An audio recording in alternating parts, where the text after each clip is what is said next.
கிறிஸ்துவுக்குள் பிரியமானவர்களே, மகிழ்ச்சியான ஒரு காலை வேளையை மீண்டும் நமக்கு தந்து கிருபையினால் இரக்கங்களினால் முடிசூட்டி ஜீவனோடும் சுகபலத்தோடும் ஆலயத்தில் நம்மை கூட்டி சேர்த்திருக்கிறார். ஒவ்வொரு நாளும் நம்மை வழிநடத்துகிற ஆண்டவருக்கு நன்றியிருந்த உள்ளத்தோடு தொழுது கொள்ள கடமைப்பட்டிருக்கிறோம். ஆண்டவர் சமூகத்திலே நம்மை தாழ்த்தி ஒப்பு கொடுத்து ஜெபிப்போம். வாருங்கள். இந்த ஜெப வேளை உமை தேடி வந்தே தேவா பதில் தாருமே. எந்தன் கோட்டை எந்தன் தஞ்சம் நீரே, உம்மை நான் நாடி வந்தேன். எந்தன் கோட்டை எந்தன் தஞ்சம் நீரே, உம்மை நான் நாடி வந்தேன். எந்தன் ஜெப வேளை உம்மை தேடி வந்தேன். தேவா பதில் தாருமே. எங்களை நேசிக்கிற அன்பின் ஆண்டவரே, ஒவ்வொரு ஜெப வேளையிலும் விண்ணப்பத்தோடு உம்முடைய சமூகத்திலே கடந்து வருகிறோம். ஆண்டவரே, நீர் எங்களுக்கு பதில் தருவீர் என்று வந்திருக்கிற உமது பிள்ளைகளை கண்ணோக்கி பாரும். கண்ணின் மணியை போல பாதுகாத்து எங்களை வழிநடத்துகிறீர் சுவாமி. ஆண்டவரே, வந்திருக்கிறவர்களும் வர இருக்கின்ற மது பிள்ளைகளையும் குறித்த நேரத்தில் கூட்டி சேரும். ஆண்டவர், இந்த ஆராதனையை ஆர்வத்தோடு செவிமடுக்கிற எங்கள் திருச்சபை மக்கள் உள்ளூரிலும் வெளியூரிலும் வெளிநாடுகளிலும் இருக்கிறார்கள்.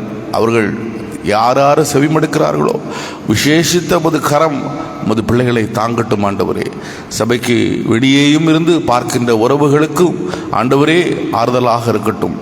ஒவ்வொருவரையும் உற்சாகப்படுத்தும். வந்திருக்கிற ஒவ்வொரு மக்களையும் குறித்த நேரத்திலே கூட்டி சேரும். காலத்தையும் நேரத்தையும் பிரயோஜனப்படுத்தி கொள்ள கர்த்தாயுமை தியானிக்க எங்களுக்கு கற்றுத்தாரும். இயேசுவின் விலையேறப்பட்ட நாமத்திலே நம்முடைய பாதம் அணிந்து மிகுந்த நம்பிக்கையோடு ஜெபிக்கிறோம் எங்கள் ஜெபங்களும் நல்ல பிதாவே, ஆமென். 51வது பாடலை பாடுவோம்.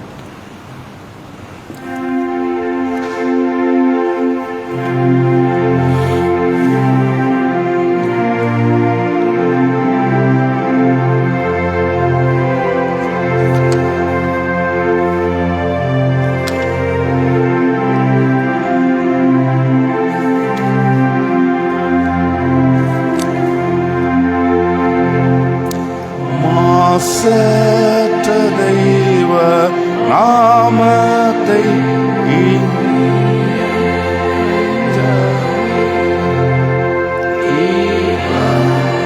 செய்த கர்த்தரை துதியின் உள்ளமே.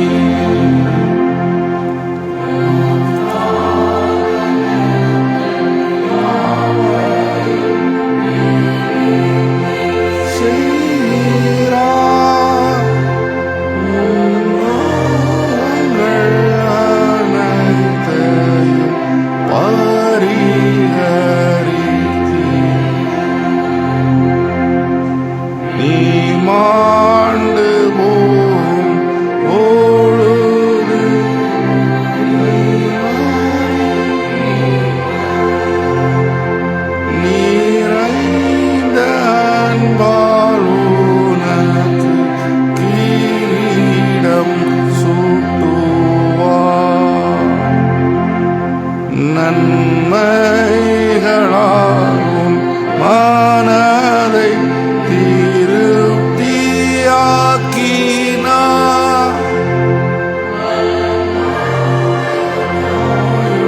காலத்தை நீடிக்க பண்ணினார். எந்நாளும்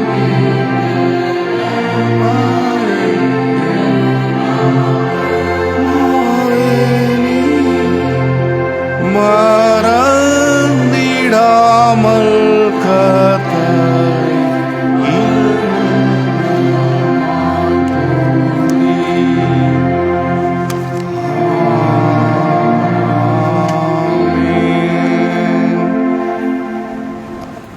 ஐம்பதாவது சங்கீதம் பாட்டு புத்தகத்தில் இல்லை.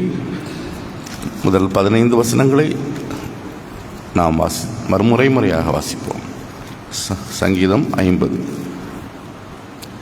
என் கடவுளாகிய கர்த்தராகிய கடவுளே பேசுகிறார். சூரியன் உதிக்கும் திசை தொடங்கி அது அஸ்தமிக்கும் திசை வரைக்கும் பூமியை கூப்பிடுகிறார். நம்முடைய கடவுள் வருவார், மௌனமாகிறார். அவருக்கு முன் அக்கினி பட்சிக்கும், அவரை சுற்றிலும் புசல் காற்றடிக்கும்.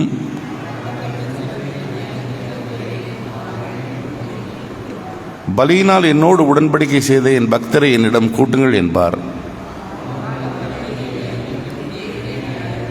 என் ஜனமே கேள், நான் பேசுவேன். இஸ்ரவேலே, உனக்கு விரோதமாய் சாட்சியிடுவேன். நானே கடவுள், உன் கடவுள்.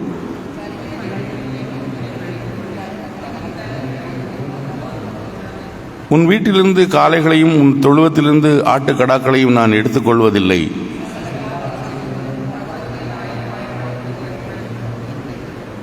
மலைகளில் உள்ள பறவைகளெல்லாம் அறிந்திருக்கிறேன். வெளியில் நடமாடுகிறவைகளெல்லாம் என்னுடையவைகள். நான் எருதுகளின் மாம்சத்தை புசிப்பேனோ, ஆட்டுக்கடாக்களின் ரத்தம் குடிப்பேனோ?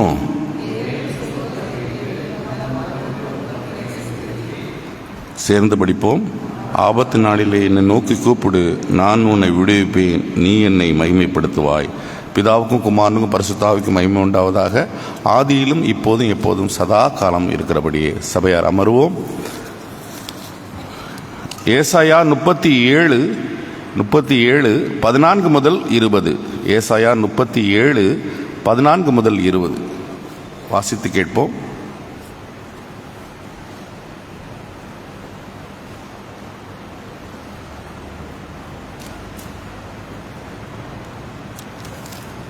ஏசாயா 37 அதிகாரம் 14 முதல் 20 வரை வசனங்கள். எசேக்கியா ஸ்தானாதிபதிகளின் கையிலிருந்த நிருபத்தை வாங்கி வாசித்தான். பின்பு எசேக்கியா கர்த்தருடைய ஆலயத்துக்கு போய் அதை கர்த்தருக்கு முன்பாக விவரித்து கர்த்தரை நோக்கி, சேனைகளின் கர்த்தாவே, கேருபீகளின் மத்தியில் வாசமாயிருக்கிற இஸ்ரவேலின் தேவனே, நீ ஒருவரே பூமியின் ராஜ்யங்களுக்கெல்லாம் தேவனானவர். நீர் வானத்தையும் பூமியையும் உண்டாக்கினீர். கர்த்தாவே, உமது செவியை சாய்த்து கேளும். கர்த்தாவே, நீர் உமது கண்களை திறந்து பாரும். சனகரிப்பு ஜீவனுள்ள தேவனை நிந்திக்கும்படிக்கு சொல்லி அனுப்பின வார்த்தைகளை எல்லாம் கேளும். கர்த்தாவே, அசீரிய ராஜாக்கள் அந்த ஜாதிகளையும் அவர்கள் தேசத்தையும் நாசமாக்கி அவர்களுடைய தேவர்களை நெருப்பிலே போட்டுவிட்டது மெய்தான். அவைகள் தேவர்கள் அல்லவே, மனுஷர் கைவேலையான மரமும் கல்லும் தானே. ஆகையால் அவைகளை நிர்த்தூளியாக்கினீர். இப்போதும் எங்கள் தேவனாகிய கர்த்தாவே, நீர் ஒருவரே கர்த்தர் என்று பூமியின் ராஜ்யங்களெல்லாம் அறியும்படிக்கு எங்களை அவன் கைக்கு நீங்களாக்கி ரட்சியும் என்று விண்ணப்பம் பண்ணினான் என்பதே.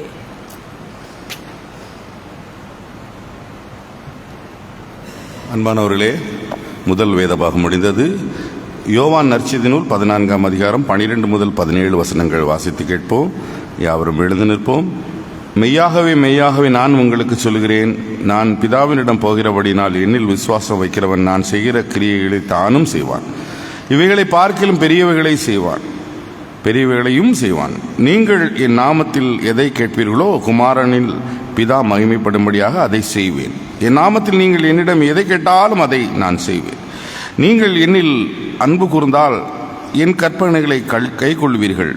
நான் பிதாவை வேண்டிக் கொள்ளுவேன். அப்பொழுது என்றென்றைக்கும் உங்களோடு இருக்கும்படி சத்திய ஆவியாகிய வேறொரு சகாயரை அவர் உங்களுக்கு தந்தருளுவார். உலகம் அவரை ஏற்றுக்கொள்ள முடியாது. அது அவரை காண்கிறதும் இல்லை, அறிகிறதும் இல்லை. நீங்களோ அவரை அறிவீர்கள். அவர் உங்களோடு வசிக்கிறார், உங்களுக்குள்ளும் இருப்பார் என்பதே. வாசிக்க வேண்டிய நற்செய்தி பாகமும் வாசித்து முடிந்தது. அதற்கு மறுமொழியாக நம்முடைய விசுவாசத்தை அப்போஸ்தல பிரமாணம் மூலமாக அறிக்கை செய்வோம். பரலோகத்தையும் பூலோகத்தையும் படைத்த சர்வத்திற்கும் வல்ல பிதாவாகிய கடவுளை விசுவாசிக்கிறேன். அவருடைய ஒரே குமாரனும் நம்முடைய ஆண்டவருமாகிய இயேசு கிறிஸ்துவை விசுவாசிக்கிறேன். இவர் பரிசுத்த ஆவியினால் கர்ப்பத்தில் உற்பவித்து கண்மறை இடத்தில் பிறந்து பொந்துவின் பிளாத்திங்கில் பாடுபட்டு சிலுவையில் அறையுண்டு மரித்து அடக்கப்பட்டார்.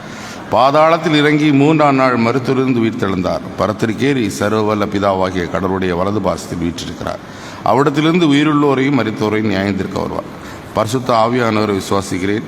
பொதுவான பரிசுத்த கிறிஸ்தவ சபையும் பரிசுத்தவான்களுடைய ஐக்கியமும் பாவ மன்னிப்பும் சரீர உயிர்த்தெழுதலும் நித்திய ஜீவனும் உண்டென்று விசுவாசிக்கிறேன். ஆமேன். சபையார் அமர்வோம். கிறிஸ்துவுக்குள் பிரியமானவர்களே, ஒவ்வொரு நாளும் இரக்கத்தினால் முடிசூட்டி நம்மை காக்கிற ஆண்டவர் ஒவ்வொரு நாளும் படிப்பினைகள் நமக்கு தருகிறார். ஆண்டவரோடு உள்ள உறவிலே ஒரு புத்துணர்ச்சியை நீங்கள் பெற்றுக்கொள்ள வேண்டும், படிப்பினையை பெற்றுக்கொள்ள வேண்டும். நீங்கள் ஆண்டவருடைய பிள்ளையாக வாழ வேண்டும் என்று ஆண்டவர் வாஞ்சிக்கிறார். அன்பானவர்களே, இன்று ஆண்டவர் நம்மோடு பேசுவதற்காக எடுத்த வேத பகுதி இன்றைக்கு பழைய ஏற்பாட்டு பகுதி 37, அதிலே 16வது வசனம். சேனைகளின் கர்த்தாவே, கேருபீன்கள் மத்தியில் வாசம் பண்ணுகிற இஸ்ரவேலின் தேவனே, நீர் ஒருவரே பூமியின் ராஜ்யங்களுக்கெல்லாம் தேவனானவர். நீர் வானத்தையும் பூமியையும் உண்டாக்கினீர். தலைவணங்கி ஜெபம் செய்வோம்.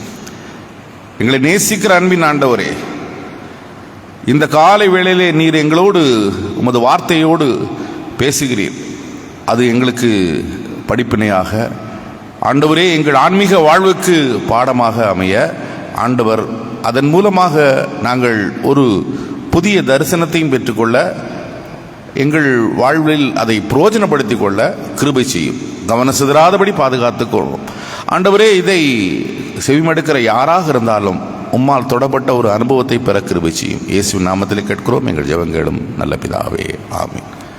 கிறிஸ்துவுக்குள் பிரியமானவர்களே, கன்ஸ்ட்ரக்ஷன் நடக்கிற இடத்துக்கு போனீங்கன்னா ஒரு 6 மாடி கன்ஸ்ட்ரக்ஷன் நடந்துகிட்ருக்கு. ஒரு காம்ப்ளெக்ஸ் மாதிரி. அதில் 4வது மாடியில் என்ஜினியர் நிற்கிறார், கீழே மேஸ்திரி நிற்கிறார். அவரை கூப்பிடணும். அவர்கிட்ட செல் இருக்குது, இவர்கிட்ட செல் இல்லை. அவர் மேலேருந்து சத்தம் கூப்பிடுறாரு, இவருக்கு கேட்கல. அந்த ரோல் ஆகிட்டே இருக்கும் தெரியுமா, அந்த கல்லெல்லாம் போடுவாங்க, அதோட சேர்ந்து அது லோரா அந்த மிஷின், அது ஒரு சத்தம் இறைச்சல் அது இருக்குது. இவருக்கு கேட்கவே இல்லை. இவர் பாக்கெட்டில் பேப்பரும் இல்லை. டக்குன்னு பார்க்குறாரு, ஒரு 50 ரூபா நோட்டு இருக்குது. அதை சின்ன ஒரு கல் எடுத்து வச்சு சுருட்டி போட்டு அவர் மேலே அடிக்கிறார். அந்த ஆள் கவனிக்கலை, கீழே மேஸ்திரி. அவரும் அப்படியே அங்கே பார்த்துக்கிட்டு இருந்து பார்க்குறாரு. கீழே 50 ரூபா கிடைக்க அப்படின்னு எடுத்து எல்லாம் தடவிட்டு ரைட்டு அப்படின்னு பக்கத்தில் எல்லாம் பார்த்துட்டு மறுபடி அவருக்கு என்ன நினைப்பு, 50 ரூபா தான் கிடக்கு, வேறு எதுவும் கிடக்கா பக்கத்துலன்னு ஒரு பார்வை எடுத்து உள்ளே வச்சாச்சு. இந்த ஆளுக்கு கோபம், மேலேருந்து கூப்பிட்டுக்கிட்டே இருக்காரு, கேட்கல அவர். சரின்னு பார்க்குறாரு. இவருக்கு அதுக்கப்புறம் சில்லற இல்லை, 500 ரூபா நோட்டு தான் இருக்குது. சரி, அவன் மேலே வந்தோன்னு கேட்டு கூட வாங்கிடலாம். சரின்னு அந்த 500 ரூபா நோட்டை கசக்கி அதே மாதிரி ஒரு கல்லை வச்சு மறுபடியும் அந்த தூக்கி போடுறாரு.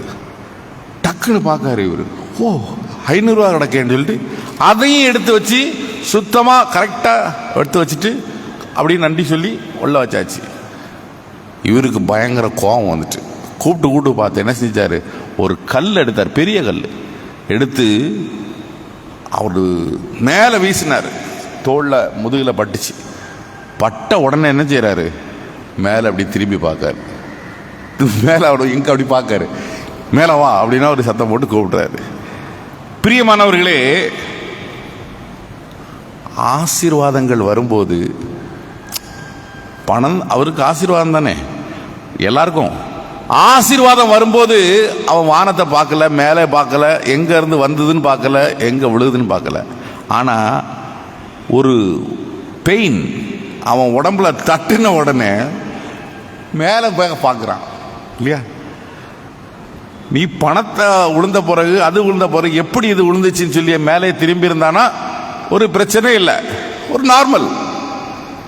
இது மேலே அடிபட்ட உடனே மேலே பார்க்குற பார்வை. இந்த ஆட்டிடியூடு நம்ம எல்லாத்துலேயுமே உண்டு. ஆசீர்வாதங்கள் விழும்போது கிடைக்கும் போதெல்லாம் எங்கே பார்க்க மாட்டோம், மேலே. மேலேன்னா என்ன, கடவுள். அங்கே பார்க்க மாட்டோம். எப்போ நமக்கு ஒரு பெயின் வருதோ அப்போ எங்க தேடுவோம்? எசேக்கியா ராஜா 25 வயதிலே ராஜாவாகிறான். ஆகாசனுடைய மகன். அவனுடைய காலமே ஒரு நேர்மையான காலம், நல்ல ஆட்சி புரிஞ்சான். அப்போ என்ன செய்தான்? பிரியமானவர்களே, உள்ளபடியே 3 ராஜாக்கள், உருப்படியான ராஜாக்கள் யூதால உண்டு. அதுல எசேக்கியேல் ஒரு ஆளு, ஒன் ஆஃப் த ஒரு பெஸ்ட் அப்படின்னு சொல்லலாம். அப்படிப்பட்ட ராஜா கடவுள் கிருபையில அவங்க அப்பா செய்த தவறெல்லாம் நிவர்த்தி பண்ணி, அந்நிய தெய்வ வழிபாடெல்லாம் தகர்த்து, கடவுளுக்கும் மக்களுக்கும் சரியான ஒரு உறவிலே அந்த ஜனங்களை வழிநடத்தினான்.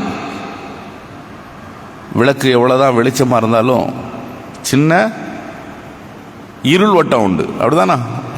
அந்த விளக்குக்கு பின்னாடி. அது மாதிரி இவருடைய வாழ்க்கையிலே மனுஷிகமானது தான். மனுஷிகமானது எப்படி? எல்லாம் பர்ஃபெக்டா இருக்கு. செல்ஃப் ரைச்சஸ்னஸ், சுயநீதி. நான் தான் ஒழுங்கா போறேனே கோயிலுக்கு, நான் தான் ஒழுங்கா இருக்கனே, காணிக்க கொடுக்குறேன் எடுக்கிறேன் அப்படின்னு சொல்லி தன்னை பெருமிதப்படுத்துகிற எண்ணம் இவனுக்கு கொஞ்சம் கொஞ்சமா வந்துருச்சு. பாபிலோனோடு உறவு. எப்படி கடவுளுக்கு பிரியமில்லாத செயல்கள் எல்லாம் செய்ய ஆரம்பித்தான். பிரியமானவர்களே, கடவுள் சந்தர்ப்பத்தை கொடுக்கும்போது சில ஆளு கோயிலுக்கு வரமாட்டான். நீங்க கூப்பிட்டீங்கன்னா கூட நான் ஏன் வரணும் அப்படிமா. எல்லாம் அவனுக்கு நல்லா போயிட்டு இருக்கு, ஸ்மூத்தா போயிட்டு இருக்கு. அடி வாங்கும்போது வருவாரு, வந்து உட்காருவாரு. கல் விழும்போது, மேல விழும்போது வந்து உட்காருவாரு. அப்போ நம்ம கேட்டா, நம்ம சொன்னா எனக்காகவும் ஜெபம் பண்ணுங்க பாரு. இங்கே எசேக்கியா ராஜ் கடவுளை பத்தியே யோசிக்காம வாழ்ந்த தருணத்துல அவன் அசரியா ராஜா முன்னாடி படைகளோடு வந்து விட்டான்னு சொல்லி, ஏன்னா அவனுக்கு கப்பம் கட்டல, அவனுக்கு கொடுக்க வேண்டியதை கொடுக்கல. அவன் பரிவாரங்களோடு முன்னாடி வந்து நிற்கிறான். காலையில விடிஞ்சா அடிப்பான். இவனுக்கு உடனே இவன் ஆயத்தமாக முடியாது, டைம் இல்லை. உடனே நேர் எங்க ஓடுகான்? ஃப்ரெண்ட்ஸ்ட ஓடுகான்னா, அடுத்த நாட்டு பக்கத்தில் பாதுகாப்பு தேடி ஓடுறானா? எங்க ஓடி வர்றான்? ஆலயத்திற்கு ஓடி வர்றான். வரல, இப்போ வர முடியல உனக்கு. நீ எல்லாம் நல்லவன் தான்ப்பா, நல்லாலாம் செஞ்ச, ஆனா கடவுளை உனக்கு தேட தோணலையே.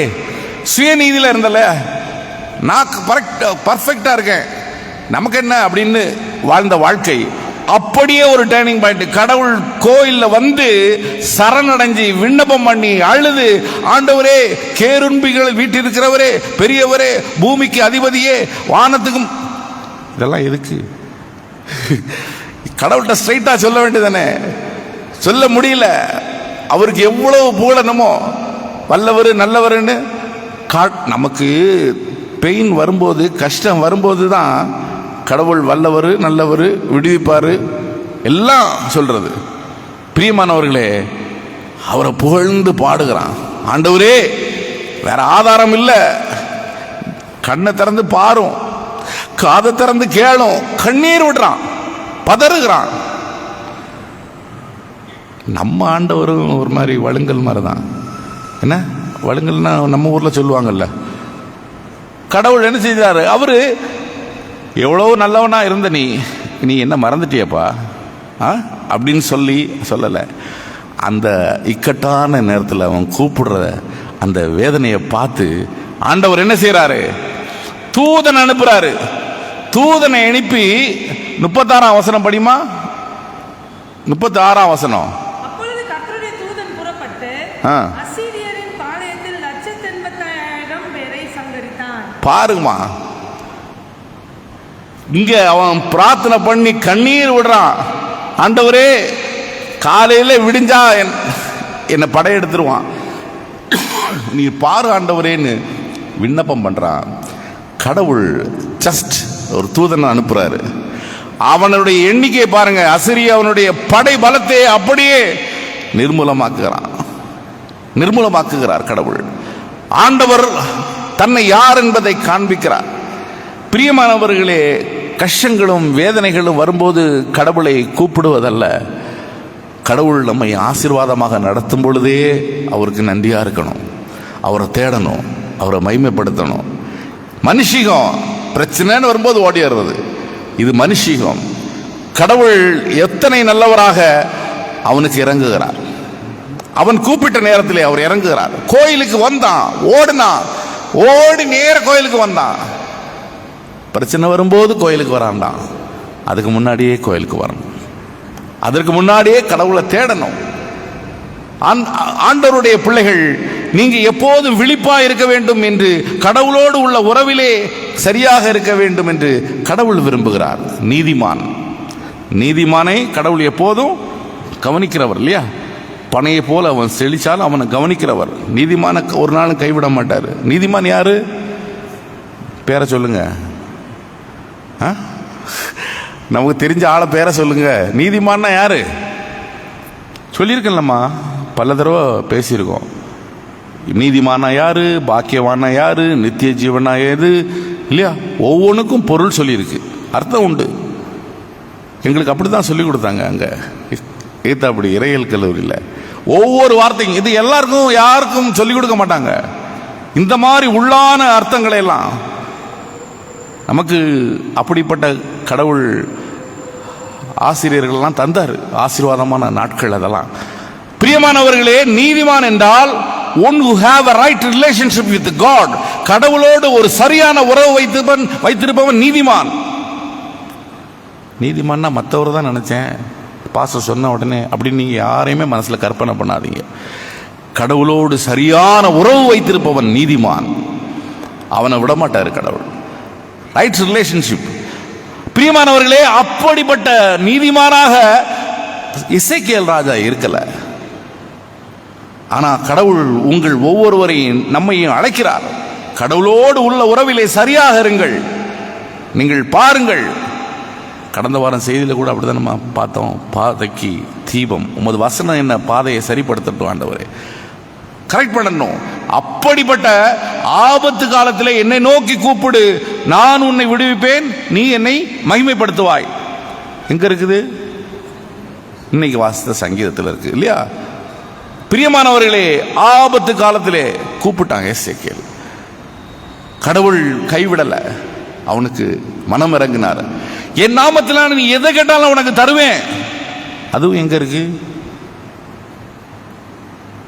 இன்னைக்கு காஸ்பல் ரீடிங் படிச்சோம்லம்மா, அதுல தான் இருக்கு. என் நாமத்தினாலே நீ எதை கேட்டாலும் நான் உனக்கு தருவேன். இப்படிப்பட்ட கடவுளை நம்ம வச்சுக்கிட்டு இல்லையா, கையில என்னமோ என்ன சொல்லுவாங்க, வெண்ணெயை வச்சுக்கிட்டு நெய்க்கு அலைகிறாங்களாமா. அது மாதிரி நம்ம ஆண்டவரை யாருன்னு புரியாம இருக்கிறதுனால தான் நமக்கு நிறைய பிரச்சனைகள். What kind of god we believe, ஒரு தெளிவு. நம்ம ஆண்டவர் யாரும் சொல்லவே வேண்டாம், ஆட்டோமேட்டிக்கா கோயிலுக்கு வருவாங்க. பிரியமானவர்களே, நேற்று ஒரு ஜப கூட்டம், நினைவாற்றல், நினைத்து பார்க்க வேண்டிய காரியங்கள், நினைத்து பார்க்க வேண்டியதை மறந்துடுவோம், மறக்க வேண்டியதை நினைச்சுக்கிட்டு இருப்போம். அதான் நம்ம பலவீனம். ஓய்வு நாளை பரிசுத்தமாக ஆசரிக்க நினைப்பாயாக, நினைக்கணும் இல்லையா? அந்த நினைப்பாயாக அந்த ஒரு வார்த்தையை வச்சு செய்தியை பகிர்ந்து கொண்டோம். அந்த வீட்டில் ஒரு ஆறுதலின் செய்தியை இல்லையா? நினைக்கணும். ஆண்டவர் நமக்கு கொடுக்கிறார், தருணங்களை கொடுக்கிறார், எப்படி என் வாழ்க்கையில பேசுகிறார், நடத்துகிறார் என்பதையெல்லாம் நினைக்கணும். நம்ம மறக்க வேண்டியதை நினைச்சுக்கிட்டு இருப்போம், நினைக்க வேண்டியதை மறந்துடுவோம். ஆண்டவர் நம்மோடு பேசுகிறார். பிரியமானவர்களே, ஆபத்து வரும்போது கடவுள்கிட்ட தேடி ஓடி வர்றதாம எப்போதுமே கடவுளோடு சரியான உறவு வைத்திருக்க இந்த வார்த்தைகளை கொண்டு உங்களை என்னை அழைக்கிறார். அதை நம்மை புரிந்து கொண்டு ஆண்டவரை மகிமைப்படுத்துகிற பிள்ளைகளாக வாழ உங்களையும் என்னையும் ஆண்டவர் தாமே வழிநடத்தி ஆசீர்வதித்து காப்பாராக. ஆமென். 583வது பாடலை பாடுவோம். 583வது பாடல்.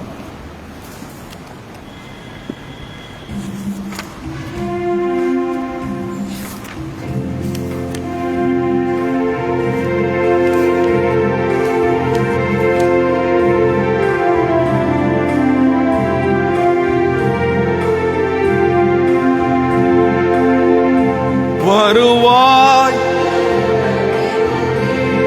அழைக்கிறாரே வல்ல ஆண்டவர் இயேசுவண்டை. வருவாய் தருணமிதுவே அழைக்கிறாரே வல்ல ஆண்டவர் இயேசுவண்டை. வாழ்நாளை எல்லாம் வீணாளாய் வருத்தத்தோடே, வாழ்நாளை எல்லாம் வீணாளாய் வருத்தத்தோடே கழிப்பது ஏன்? வந்தவர் பாதம் சரணடைந்தால் வாழ்வித்து உன்னை வருவாய்.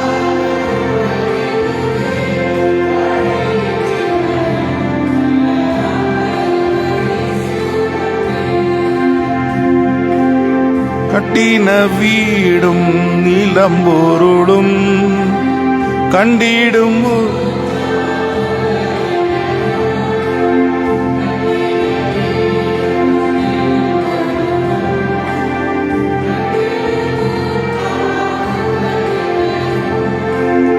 கூடுவிட்டு உன் ஆவி போனால் கூட உன்னோடு வருவதில்லை.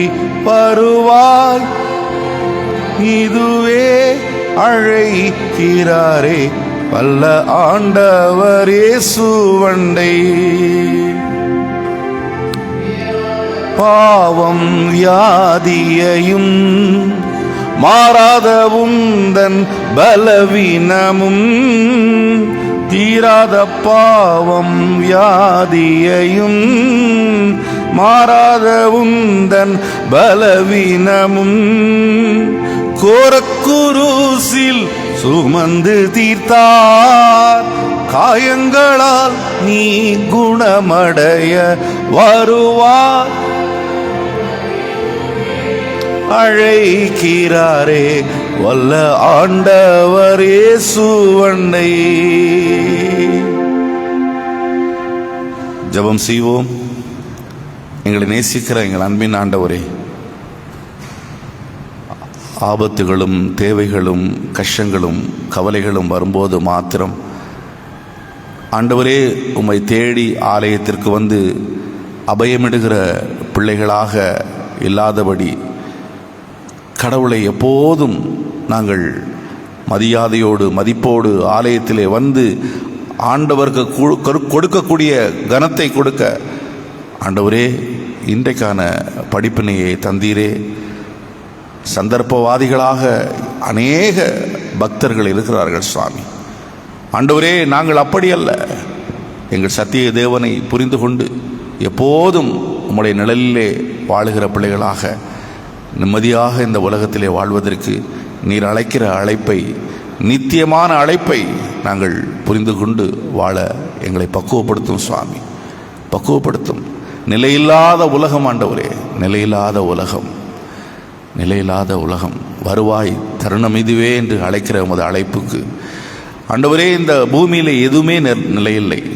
நிலையான வாழ்வுக்கு ஆண்டவரே எங்களை அழைக்கிற உமது வார்த்தைகளுக்காக நன்றி சுவாமி. காலையிலே வந்திருக்கிற ஒவ்வொரு மக்களையும் கண்ணோக்கிப்பார். உமது திரு வசனத்திலே உம்முடைய திருமுகத்தை கண்ட பிள்ளைகளாக மனதிலே நிறைவோடு செல்ல கிருபை செய்யும். வேற எங்கு தேடினாலும் கிடைக்காத நிம்மதி உம்முடைய சன்னிதானத்திலே உண்டு ஆண்டவரே. உமது ஆலயத்திற்குள் கடந்து வந்த மாத்திரத்திலே ஆண்டவரே இனம் புரியாத ஒரு மன அமைதியை தருகிறே சுவாமி. உலகம் தரக்கூடாத ஒரு மன அமைதியை எங்களால் உணர முடிகிறது ஆண்டவரே. நீர் எங்களோடு பேசினதற்காக நன்றி. ஆறுதலை உமது பிள்ளைகள் பெற்றுக்கொள்ளட்டும். காயத்தோடு வந்தவர்கள், கவலையோடு வந்தவர்கள் இதமான சந்தனத்தை காயத்தின் மேல் பூசினவுடன் ஒரு குளிர்ச்சி ஏற்படும் போது போல ஆண்டவரே மனதிலே ஒரு ஆறுதலை பெற்றுக்கொண்டு அவர்கள் திரும்பி செல்லட்டும் சுவாமி.